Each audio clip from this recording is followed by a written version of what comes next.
Senator McDonald. Thank you, Acting Deputy President. I rise to speak to the meat definitions inquiry because the definitions of meat and other animal products report is a timely examination of the food labelling regulatory framework intended to benefit and protect consumers. Definitions matter. We use them every day. We couldn't function as human beings or a society without them. The amount of information contained in just a simple definition is extraordinary, and it's particularly important for people making decisions about what to put into their mouths. Food categories have become increasingly blurred, and claims on plant-based proteins have not been clearly regulated. Organics, free-range and other raising claim categories are overseen by the Australian Consumer Law, while nutritional and compositional labelling are overseen by the Department of Health. However, the Department of Health does not have matching, policing or investigative powers. The growth of new protein categories, such as plant-based, cultured and blended animal and plant-based proteins, are recognised as providing consumers with new sources of protein. An increasing world population and pressure on arable farming land by encroaching urban zoning are competing needs that are in part addressed by manufactured proteins. The perception of competition between the traditional category of meat protein and manufactured plant-based protein was not borne out in consumer or consumption trends. It appears that the two categories are growing in size in line with the growing hungry world, and it is in Australia's interests to be a part of the growth of both sectors, utilising our reputation as a producer of high-quality produce, both animal and plant, and high food standards. What is missing is the clarity for the consumer. While industry sectors will argue the relative benefits of one over another by nutrition, sustainability and environmental standards, the consumer is not benefited if the labelling does not clearly define which category the product belongs to. Consumers are increasingly well informed and educated as to ingredient and nutrition labelling, but the use of animal terms and imagery on plant-based products is not adding to the ease of use of busy consumers. While it appears most plant-based protein product manufacturers do use clear labelling and terms, such as plant-based burger, there are no labelling standards to ensure that animal terms or images are not used on plant-based protein product packaging. Anecdotally, since this inquiry began, awareness of this issue has grown considerably following the associated consultation and media interest.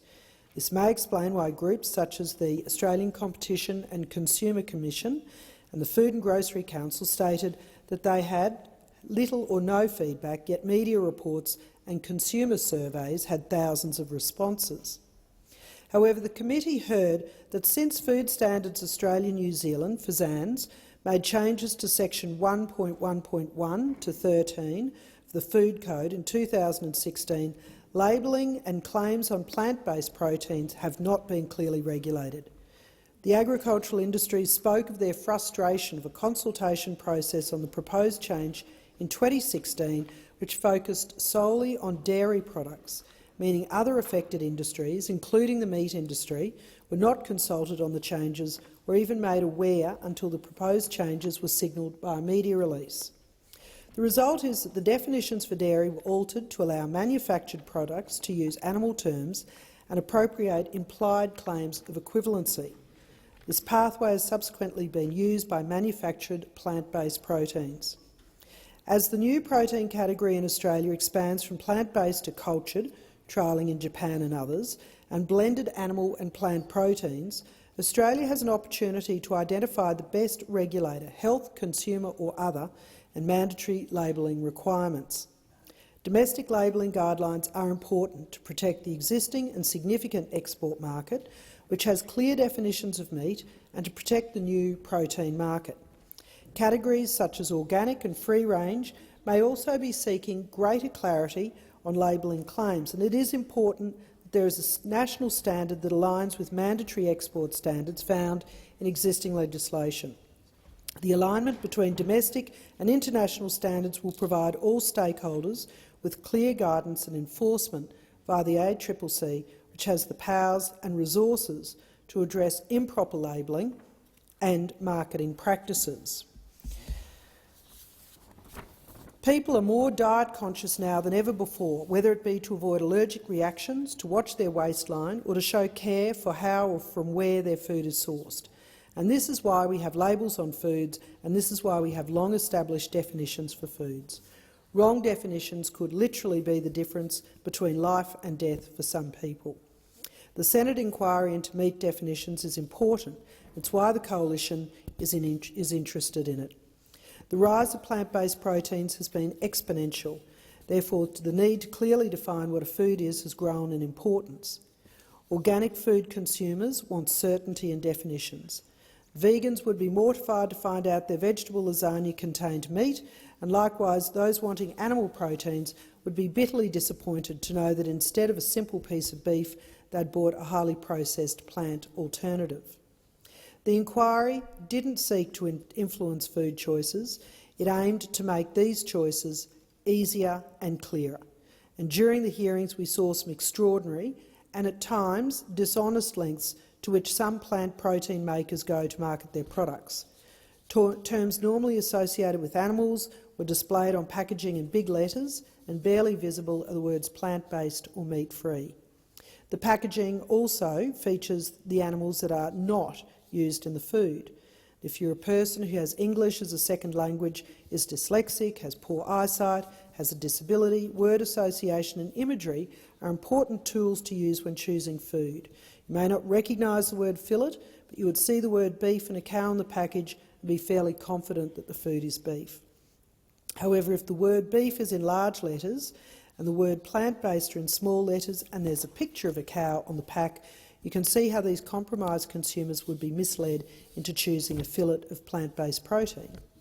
The same applies to people who are simply time poor, very common in today's world. You see the word chicken on a box, picture of a chicken, grab it and race home, only to find you'd grabbed a vegetarian product. Now, critics of this inquiry have scoffed that people should learn to read or they should choose a plant-based product, then they just have to be more careful. But people choose what they eat for a range of very good reasons. The term buyer beware would appear to hold some weight, but I would argue that it shouldn't apply to people wanting simple truth in labelling.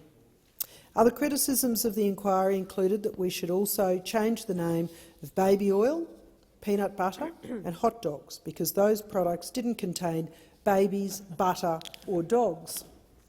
I laughed at first, but then I realised these people were serious. The argument fails because these products aren't trying to market themselves as containing babies, butter or dogs, whereas many vegetable products were trying to pass themselves off as containing meat from animals. The best example of in common usage today of substituted terms is margarine, a product undoubtedly sold as a butter substitute but which has its own unmistakable and clearly visible name. An issue for consumers is the fact plant-based proteins are processed, contains chemicals you've possibly never heard of, and are not nutritionally equivalent. This isn't an issue of consumers, if consumers know what they're eating, but the committee did have a concern that plant-based proteins are marketed as being more healthy than animal protein, when plant proteins do contain chemicals and additives compared to animal products. It's not just consumers who deserve to know what they're eating. The animal industry deserves free air to market its products. Since 1997, about $5 billion has been collected from red meat producers in the form of levies which are used to fund research, development and marketing of red meat as safe, healthy and nutritious. But this work is undermined if the industry is not allowed to protect its own descriptions and names. Last year, Impossible Foods CEO Pat Brown was quoted as saying he wants to end all animal farming by 2035. And this goal adds a sinister element to the sector deliberately trying to equate its products with animal products. The committee acknowledges the submissions and testimony from all who took the time to give evidence. I'd like to thank the witnesses who gave testimony and the many interested parties who made written submissions. And it is only by having robust discussions that we can achieve harmony and clarity. I also want to thank the committee members, including the co-chair, Glenn Stirl, Senator Wish Wilson, for their diligence and interest, and I commend this report.